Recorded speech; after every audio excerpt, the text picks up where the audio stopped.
You followed the recipe. Same beans, same machine, same routine, and yet your coffee still comes out tasting thin. Almost like coffee-flavored water instead of actual coffee. So what's actually going wrong? Here's the thing. Watery coffee isn't really about water at all. It's about extraction, and there are 5 specific places where extraction can quietly fail on you, sometimes without you even realizing it. The first and most common culprit is your ratio. Coffee brewing runs on a rule a lot of people never learn. Roughly 1 part coffee to 4 or 6 parts water. That's about 1 teaspoon of coffee for every 4 to 6 ounces of water. Add too much water or too little coffee, and no amount of good beans or fancy equipment will save you. If you like your coffee stronger, you can add half a teaspoon more, or even a full extra teaspoon without throwing off the balance. And honestly, for a huge number of people, fixing this one ratio is the entire solution. If your coffee has been tasting weak, this is the very first thing to check before you touch anything else. But if your ratio is already correct and the coffee is still watery, the next place to look is your grind size. Water needs time in contact with coffee grounds to actually pull flavor out of them. When your grind is coarse, there's more space between the particles, so water rushes through quickly and barely makes contact before it's gone. When the grind is finer, the coffee is denser, which slows the water down and forces real contact time.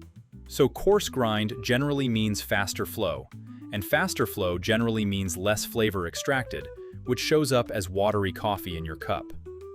This connects directly to the next factor, which is brewing time, because grind size and brew time are really solving the same underlying problem from 2 different angles. One controls how much space the water has to move through, and the other controls how long the water actually spends in contact with the coffee.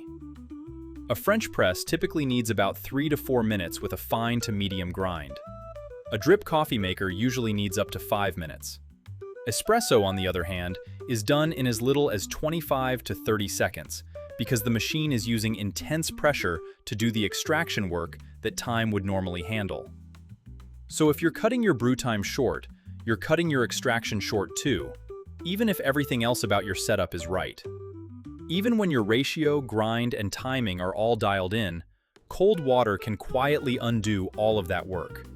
Coffee extracts best somewhere between 195 and 205 degrees Fahrenheit. If your water is below that range, it simply doesn't have enough energy to pull the flavor compounds out of the grounds, so you end up with a cup that tastes weak even though you technically did everything right. And on the flip side, if the water is too hot, you swing the other way entirely and end up with a bitter, over-extracted cup instead. So temperature isn't just a small detail, it's one of the main levers separating a great cup from a disappointing one. And then there's the factor almost nobody thinks about, which is the age and quality of your beans. Stale beans don't actually lose their caffeine content. What they lose is flavor. So you still get the caffeine hit, but without the taste that's supposed to come with it, which can feel exactly like watery coffee, even though the extraction itself was fine. On top of that, darker roasts naturally have less caffeine and a different flavor profile than lighter roasts. Instant coffee has noticeably less caffeine content to begin with, and decaf coffee is missing most of it entirely. All of these can make a cup taste thinner, even when your technique is otherwise perfect. So if we bring all of this together, your ratio, your grind size, your brew time, and your water temperature all control how much flavor actually gets extracted from the coffee. Meanwhile, the freshness and quality of your beans control how much flavor is available to extract in the first place. Get either side of that equation wrong, and you end up with the same disappointing result. If you want the fastest fix, start with your ratio, since that alone solves the problem for most people. From there, try grinding slightly finer, letting your coffee brew a little longer, and double-checking that your water is actually within that 195 to 205 degree range instead of just recently boiled and assumed to be hot enough.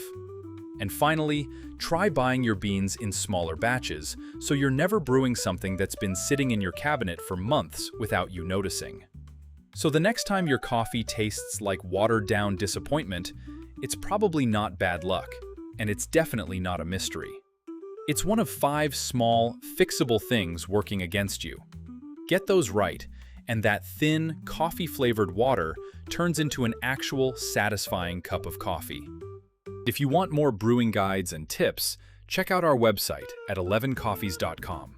If you liked learning the science behind your cup, hit subscribe. We break down facts like this about coffee every week here on 11 Coffees.